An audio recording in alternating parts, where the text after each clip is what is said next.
Hey guys, and welcome to Manifestation and Mindset Mondays. Nikki Ganjemi here. Thanks for being here with me today. We are talking about your passion and how to have more clarity and ease around what it is that lights you up.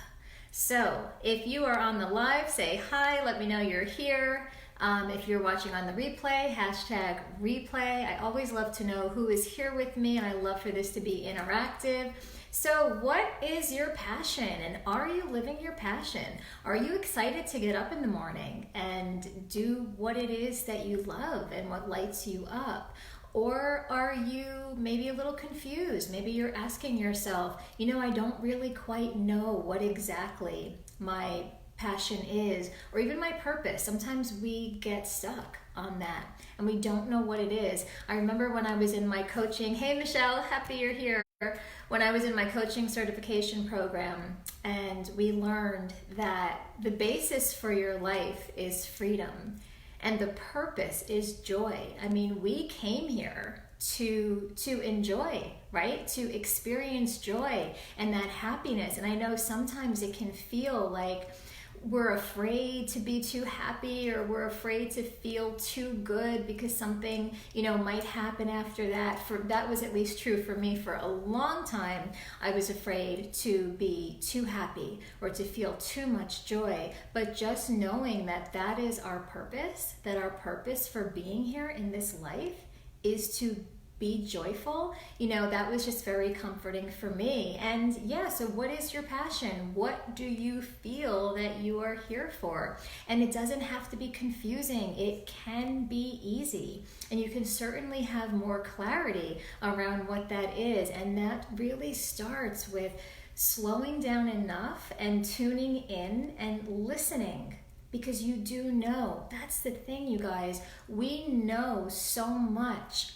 But oftentimes we don't trust ourselves, and we say things like, I'm lacking clarity, or I'm not sure, or I don't really know. And then we look outside of ourselves, and that just makes it more confusing.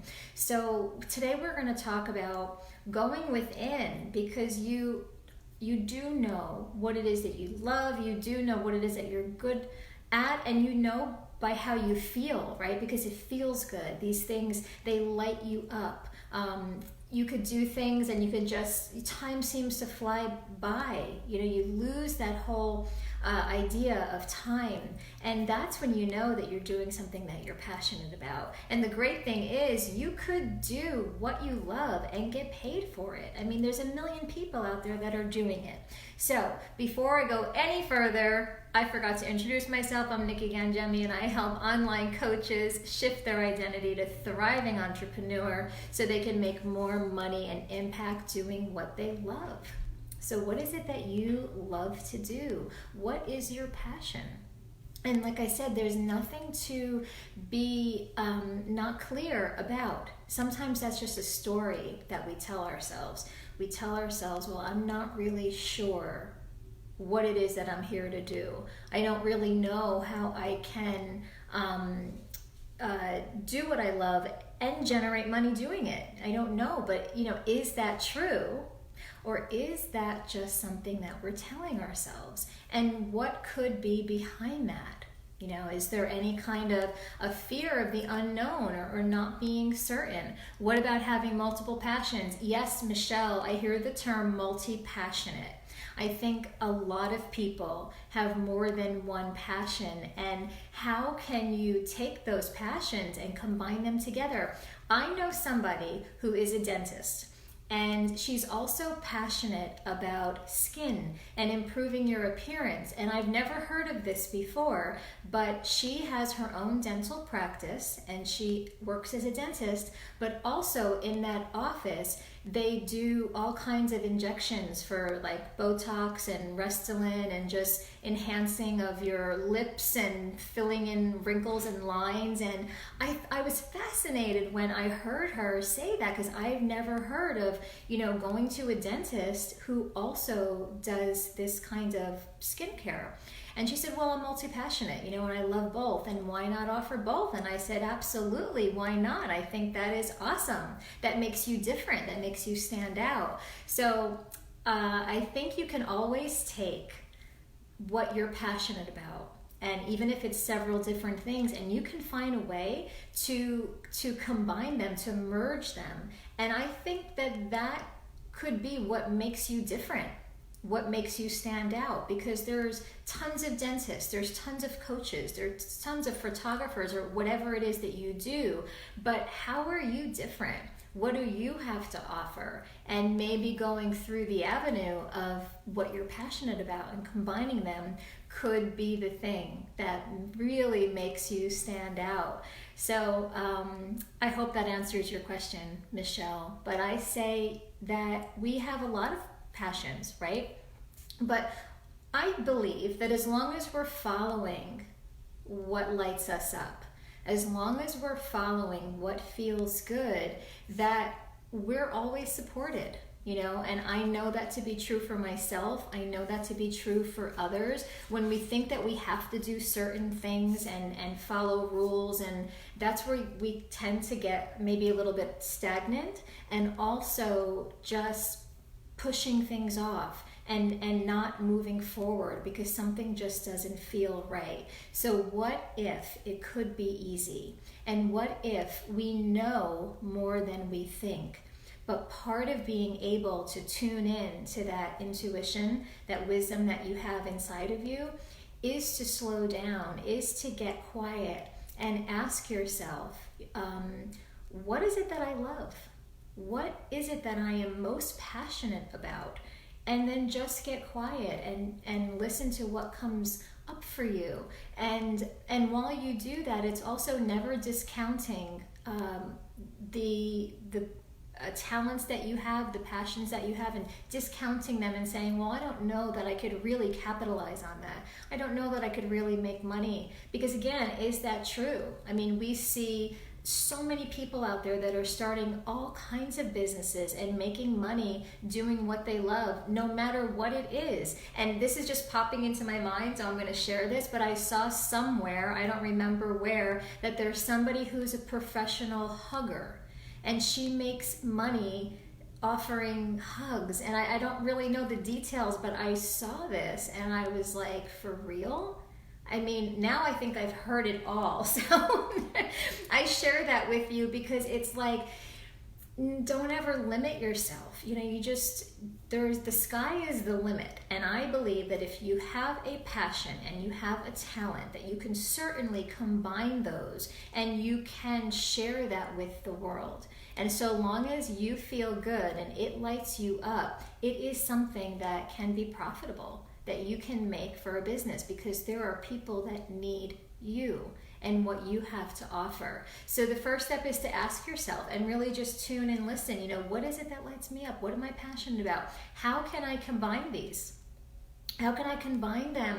And then just wait for the answer. Just pay attention. And there's going to be these little clues that come along the way, and it could be in the form of you're reading something, and it catches your attention, or somebody messages you, or you see a post or an email or something that has the same wording of what you've been thinking about, and that's something to kind of tune into, because there are all kinds of little clues. But if we're just so on autopilot and not paying attention, we could really miss it. So ask yourself a specific question, listen to the answer, look for clues, and pay attention. What I find is that any time that something comes along and it gets me excited, maybe it causes me to sit up a little taller, or it just I just feel this little bit of energy, maybe there's more of a pep in my step, that's something that for me is important. It's like something to pay attention to. And then the third thing is to take action. Take action on what feels good. And when fear comes up, which it will, just embrace it. Just knowing that this is just something normal. I'm doing something, I'm acting on something that's a little bit outside of my comfort zone. So my mind is a little uncomfortable with it. It's like we go into that fight, flight, or freeze, that amygdala just goes off, it's like unfamiliar, danger, and it's like, no, it's okay. This is just something that's different. But if initially you were excited about it, then it's something to take action on and follow and feel whatever the feelings are of worry or fear or whatever, and just say to yourself, it's okay. Because this was inspired and this felt good, and I'm choosing to follow what feels good, and then take an action. There's just so much. I remember when I was dating this guy, and I was just talking about, didn't have a business. I was just really saying how unhappy I was in my job, and I felt stagnant. Like, this is not really lighting me up, what I'm doing. And I was complaining about it. And I was telling him what I really wanted to do. And then I really feel that kids, because at the time that's who I was working with, really need to learn what to do with their thoughts and their feelings. Like, they're still having problems, same problems that I had when I was a kid and I was in school. And nothing's being done about it. They're not being taught what to do. And he said, well, why don't you do something about it? Why don't you just start speaking? The way you're speaking to me, just speak about it. He goes, just take action. You don't have to wait for when all your ducks are in a row or when an opportunity comes. You make the opportunity. And when he said that, I got excited. So I paid attention to that feeling. All of a sudden, I felt re-energized, and I was like, you know what? I'm going to actually do something. I'm going to take action. And I put together a presentation. I put together all my ideas that I was going to pitch to the principal for this program. I was inspired for the Mindful Matters, that just came to me. I was inspired. I said, my ticket to moving forward in my life was becoming mindful. And that meant getting present, getting off the autopilot, and just going and doing the same thing and still being unhappy, but it was a different day, it was a different month, or it was a different year. And when I slowed down long enough to tune in and ask myself what I wanted and became really present, that's where ideas came. And that's where the courage and everything was. So I put together this Mindful Matters. Mindful because, like I said, that was my ticket to moving forward in my life. I became mindful. I got into meditation and emotional freedom technique and yoga, and I really slowed down. So I slowed down those thoughts. I got out of my head, dropped down to my heart, and learned how to manage these emotions and thoughts that were quite debilitating and holding me back. So that's where I got the word mindful. And then matters, because quite frankly, what we all want, what we all have in common as people, is that we want to know that we matter. We want to be heard. We want to know that our life matters, right? And that's how I got the name Mindful Matters. So I digress. I don't know why I shared that story with you, but that's where Mindful Matters came from. And the whole thing with me taking action came from this guy I was dating. And he told me, do what I want, follow my passion, don't wait for someday, do it now, do it in your living room. And that's what I did. I followed what felt good. I put together a presentation on Mindful Matters and how kids can learn to tune in, quiet down, understand their emotions, and to love themselves and to feel better about themselves. And then I presented it to the principal, and it ended up becoming a program in the school. From there, adults were coming to me saying, I need to know how to deal with this. I'm just not satisfied. I'm not happy, and I'm stuck in my same, life, and I can't seem to move forward. I know there's a better way, but I just don't know how. And that's how the whole thing happened. None of this ever would have happened the way it did if I didn't get off autopilot. And I didn't ask myself, what is it that I want? And then take action on those inspired ideas that come. So you have a passion, you have a talent, you could do it. You've got the clarity, and you know what it is that you want to do, but you've just got to trust yourself. You've got to tune in and know that if it feels good, you're going to follow it, and then you're going to have an inspired idea to take action, and take action on it, and know that you will always be supported. You will always be supported. There's a quote, Joseph Campbell, he says, "Follow your bliss, and the universe will open doors for you where there were only walls." And I'm here to tell you that there are no walls. The only walls are your mind, and how you might keep yourself sometimes living in the same paradigm, in the same box, and you can break free from that. And once you look to what it is that you do want and trust that there is something more out there for you, doors will open. They always, always do. Yes, Michelle, you're saying the trust needs to work on that. Yeah, that's something that we develop. We have to develop trust with ourselves first. I feel you've got to trust yourself first before you can trust people and things outside of you. But one of the things that helped me to trust myself was to start sticking to my word. So if I said something like, oh, I'll call you tomorrow. If I said that to somebody, that I actually call the person tomorrow.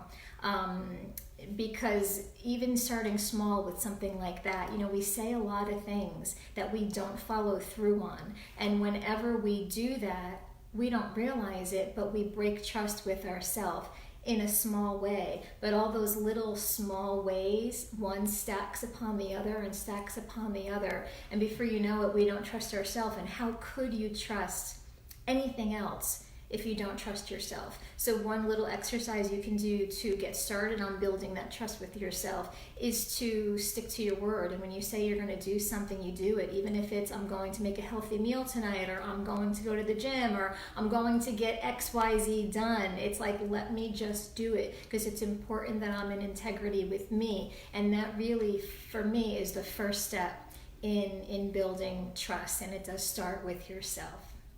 So I hope this was helpful for all of you today. Thanks for your questions. Continue asking them. And also anything you want me to do a training video on. If there's something that you're wondering about, maybe something that's keeping you up in the middle of the night that you're thinking, if I just had this, if I only, let me know what that is, and I can provide the training that would best support you. So thanks so much, you guys. Be sure to like this video if you're watching on YouTube. Subscribe to my channel so you know when I'm going to be adding more trainings. Have a fabulous day, and I will see you all on Thursday. Bye for now.